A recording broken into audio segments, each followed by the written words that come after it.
کہانی شروع کرنے سے پہلے آپ سے چھوٹی سی گزارش ہے، اگر آپ نے ابھی تک ہمارا چینل سبسکرائب نہیں کیا تو جلدی سے چینل کو سبسکرائب کر لیں اور ساتھ لگے گھنٹی کے بٹن کو بھی دبا دیں تاکہ مزید ہماری ویڈیو آپ تک آسانی سے پہنچتی رہے۔ اسی کمرے میں لا کے دروازہ بند کر دیا اور اسے بیڈ پر لے آیا۔ خدا کے لیے پلیز، میں نے کہا، میں کسی قسم کی کوئی زبردستی نہیں چاہتا اور مجھے یقین ہے تم مجھے زبردستی کرنے پہ مجبور نہیں کرو گی۔ پلیز مجھے گھر جانے دیں، سہرش نے روتے ہوئے کہا جب محسن کا زوردار ہاتھ اس کے منہ پر پڑا۔ میں نے کہا منہ بند۔ ایک ہی جھٹکے میں اسے کھینچ کر اپنے قریب کیا اور بیڈ پر گرا دیا اور اس پر جھکنے لگا۔ مجھے جانے دو یہاں سے، میں اس سے پہلے کہ سہرش اپنی بات مکمل کر دی، محسن نے اسے گردن سے دبوچ لیا۔ مجھے بات نہ ماننے والی، بحث کرنے والی عورتوں سے نفرت ہے۔ اگر اب مجھے تمہاری آواز آئی تو یہ رات تمہارے لیے اور بھی مشکل بنا دوں گا۔ محسن نے ہاتھ بڑھا کر کمرے کی لائٹ آف کر دی۔ ساری رات کمرے میں سہرش کی سسکیاں گونجتی رہی، لیکن یہاں کسے پرواہ تھی۔ اپنا مقصد پورا کر کے اسے بیڈ سے نیچے پھینک دیا۔ تمہاری ایک رات کی اذیت میری 20 سال کی اذیت کے آگے کم ہے، بہت کم۔ اس کی معصومیت کی دھجیاں اڑا کر محسن پرسکون ہو کے سو گیا اور وہ فرش پر پڑی روتی رہی۔ اس نے ہمت کر کے نظریں اٹھا کر دیکھا۔ محسن نے اس سے کسی تکیے کی طرح اپنی باہوں میں بھیج رکھا تھا۔ اس کی عزت کو روند کر محسن نے اسے بیڈ سے نیچے پھینک دیا تھا، تو وہ واپس بیڈ پر کیسے آئی؟ رات کی بے بس یاد آتے ہی وہ ایک بار پھر رونے لگی اور اپنے آپ کو اس قید سے چھڑانے کی کوشش کرنے لگی۔ جب بہت کوشش کے بعد بھی ناکام رہی تو وہ اپنی کوشش کو ترک کر کے بے آواز آنسو بہاتی رہی۔ جب اچانک اپنے بالوں پر سخت گرفت محسوس ہوئی۔ بس اتنی سی تھی تمہاری ہمت، یہ تھی تمہاری اوقات۔ تم چاہ کر بھی کبھی اپنے آپ کو مجھ سے آزاد نہیں کرا پاؤ گی، اس لیے آج کے بعد یہ بیکار کوشش مت کرنا اور یہ آنسو بہانا بند کرو۔ یہاں پر کوئی نہیں جو تمہارے آنسو پر ترس کھائیں۔ محسن نے اپنی گرفت کو اس کے بالوں پر مزید سخت کرتے ہوئے کہا چھوڑ دیں مجھے، گھر جانے دیں۔ آپ کا مقصد پورا ہو گیا نا، آپ کو جو کچھ چاہیے تھا آپ کو مل چکا ہے، پلیز مجھے میرے گھر جانے دیں۔ سہرش روتے ہوئے ہمت کر کے بولی، جبکہ ایک ہاتھ سے اپنی بال چھڑانے کی کوشش کر رہی تھی۔ ہاں، ابھی تو لالا کو تڑپتے دیکھنا ہے، بھٹکتے دیکھنا ہے، بھیک مانگتے دیکھنا ہے۔ ابھی کہاں میرا مقصد پورا ہوا ہے، ابھی تو بہت کچھ باقی ہے۔ وارڈروب میں تمہارے کپڑے ہیں، جو پسند آئیں پہن لو۔ یہاں سب کچھ تمہارا ہی ہے، یہاں تمہاری ضرورت کی ہر چیز موجود ہے، لیکن تمہیں کچھ چاہیے تو تم مجھے بتا سکتی ہو۔ فریش ہو کے نیچے آ جاؤ، یہ کہہ کر محسن اٹھ کر جانے لگا۔ تمہارے پاس صرف 10 منٹ ہیں، جلدی سے نیچے آؤ، مجھے بہت بھوک لگی ہے۔ مجھے بھوک نہیں ہے، سہرش ڈر سے سہم کر اٹھتے ہوئے بولی۔ سہرش پھر سے بیڈ پر گر گئی۔ مجھے انکار سننے کی عادت نہیں ہے۔ اس کے بالوں کو ایک بار پھر سے سختی سے پکڑ کر کہا تمہارے پاس صرف 10 منٹ ہیں۔ آئی بات سمجھ میں؟ محسن نے غصے سے پوچھا۔ آئی بات سمجھ میں؟ جواب نہ پا کر میں پھر سے دھاڑا۔ سہرش نے روتے ہوئے سر ہاں میں ہلایا۔ اٹھ گھر۔ اس کا گال دھپدھپا کر وہ کمرے سے باہر جانے لگا۔ سہرش کی رکی ہوئی سانس بحال ہوئی اور اس نے سہرش کی کراؤن سے ٹیک لگا کر آنکھیں بند کر لی، لیکن اگلی ہی بار اسے محسوس ہوا جیسے کوئی اسے دیکھ رہا ہے۔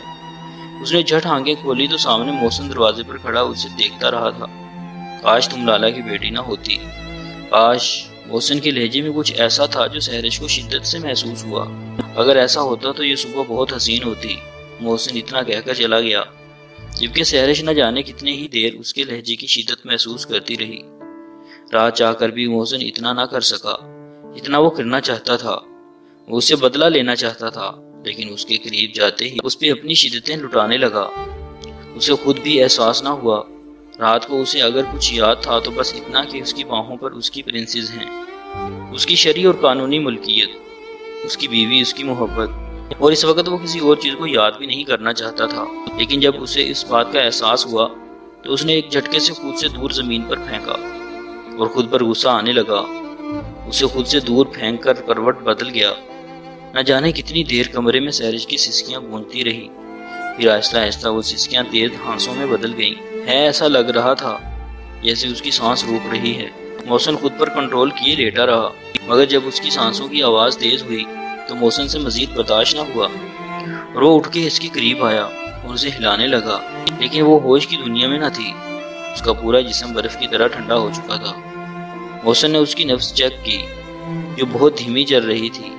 سہرش اٹھو اسے پکارنے کی کوشش کی لیکن وہ ایسے ہی بے ہوش پڑی رہی۔ محسن نے پریشانی سے اس کے گال تھپتھپائے۔ 2-3 بار ایسے ہی پکارنے پر جب وہ نہ بولی تو محسن اسے اٹھا کر بیڈ پر لے آیا اور اس کے ہاتھ سے ہلانے لگا۔ سہرش پلیز آنکھیں کھولو۔ کافی دیر ایسے ہی ہاتھ پیر سے ہلاتے رہا۔ جب سہرش نے ذرا سی آنکھیں کھول کر دیکھا اور پھر آنکھیں بند کر لی، یقین کر کے کہ اب وہ ٹھیک ہے، محسن نے پرسکون ہو کر اسے اپنی باہوں میں بھینچ لیا۔ السلام علیکم صاحب جی۔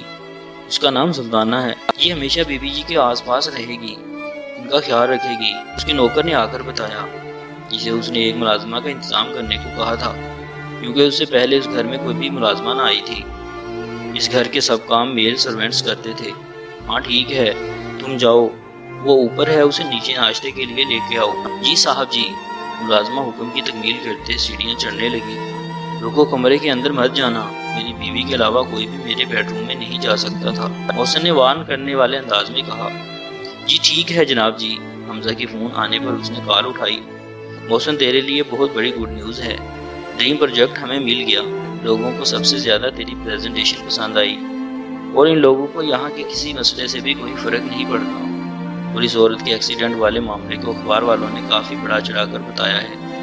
خیر ہمیں اس سے کوئی فرق نہیں پڑتا، لیکن ایک بات ہے۔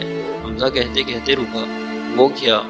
محسن نے پوچھا۔ یہی کہ میری بھابھی تیرے لیے بہت لکی ثابت ہوئی ہے، اس کی تیری زندگی میں آتے ہی تجھے ڈریم پروجیکٹ مل گیا۔ حمزہ جانتا تھا کہ محسن ان باتوں پر یقین نہیں کرتا، تو جلدی سے اس سے شادی کر لے تاکہ تیری زندگی میں سب کچھ اچھا ہونے لگے۔ اس پر محسن مسکرایا، لیکن پھر بھی اس سے بتا نہیں سکا کہ سہرش لالا کی بیٹی ہے۔ فون بند کرنے کے بعد بھی یہی سوچنے لگا یا وہ آگے لالا کو تکلیف پہنچانے کے لیے کیا کرے گا، کیونکہ سہرش کو تکلیف پہنچا کے وہ خود 1000 موت مرا تھا۔ لالا من سمجھ نہیں پا رہا، میں تم سے انتقام لے رہا ہوں یا اپنے آپ سے؟ تم ہر بار میرے لیے تکلیف کا سبب بنتے ہو۔ کاش سہرش تمہاری بیٹی نہ ہوتی۔ سر لالا کی بیٹی کا کیا کرنا ہے؟ اسور نے آ کر پوچھا۔ اپنا جملہ درست کرو اسور، لالا کی بیٹی نہیں محسن کی بیوی ہے وہ۔ محسن اتنے زور سے دہاڑا کہ اسور بکھلا کر رہ گیا۔ سوری سر، اس کی آنکھوں کی سرخی دیکھ کر معافی مانگنے میں ہی بہتری جانی۔ سر آپ کے ہاتھ کو کیا؟ اس کے ہاتھ میں پٹی دیکھ کر اسور پوچھے بغیر نہ رہ سکا۔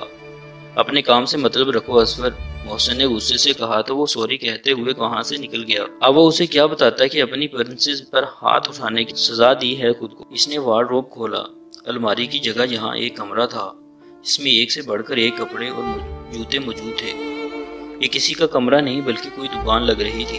سہرش کو سمجھ نہیں آ رہا تھا کہ وہ کون سے کپڑے پہنے۔ ایک سے بڑھ کر ایک فینسی اور سٹائلش ڈریس جس میں ہر ایک کے ساتھ ایک میل تھری پیس سوٹ تھا، اور جس رنگ کی فیمیل ڈریس تھی اس کے ساتھ میکنگ شرٹ میل سوٹ کے اندر تھی۔ صرف ایک بلیک کلر کا ڈریس تھا جس کے ساتھ کوئی میل ڈریس نہیں تھا۔ سہرش نے وہی ڈریس نکال کر پہنا۔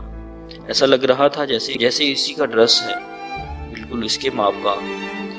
ان میں کسی بھی ڈریس میں کوئی بے حیائی اور بےہودگی نہ تھی۔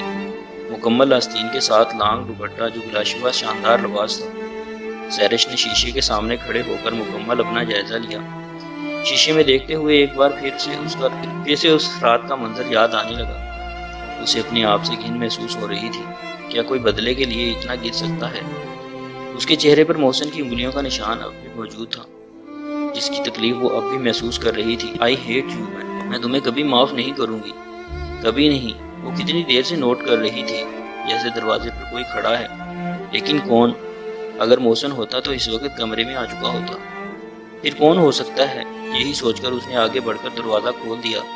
سامنے ایک عورت کھڑی تھی جو دروازہ کھلتے ہی الرٹ ہو گئی۔ ارے بی بی جی، شاہ صاحب کہہ رہے ہیں کہ نیچے آ کر ناشتہ کر لیجئے۔ میں تو کب سے آپ کا دروازہ کھلنے کا انتظار کر رہی تھی۔ شاہ صاحب نے منع کیا تھا کہ دروازہ کھٹکھٹا کر آپ کو تنگ نہ کرے۔